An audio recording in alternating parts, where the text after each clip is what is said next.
Hello guys! Gagawa tayo ngayon ng kakaibang beef tapa. Unahin muna natin ilagay ang olive oil.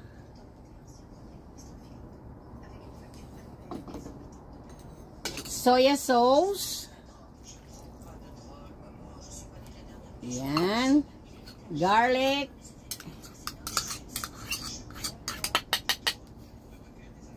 Paminta na may asin. Hinalo ko na ang paminta na may asin. Sugar. Huwag na natin ubusin. Baking soda. Cornstarch. Mix na natin lahat. Now, haluin na natin lahat. Haluin natin mabuti. Naghugas na ako ng aking hen. Bango guys. Nilagay ko yung ibang tabang konti.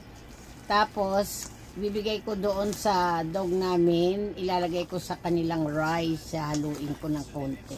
Konti lang naman. Marami kong itinapon na taba. Ito yung natirang beef kahapon. Ito na guys, nahalo ko na. Sarap. Pipirituhin na natin.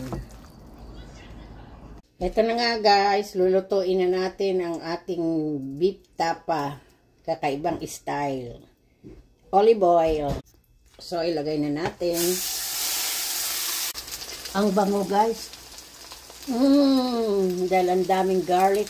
Lagyan natin ng onion para mas malasa, masarap, mabango. Lagyan natin ng konting parsley. Bango. Eto na! Eto na! May itlog, may kamatis, may sibuyas. Ayan. Tapos gagawa ko ng sauce. Ayan na guys. Tapos na ang aking tapa. Now, tapsilog. Ayan na guys. Kain na tayo guys. Ito na ang aking food. Tapsilog with egg. Patis at kalamansi at sili guys. Bon appetit. Ayan. Tapos lagyan natin sa ibabaw ng sili. Ayan na guys. Kain tayo.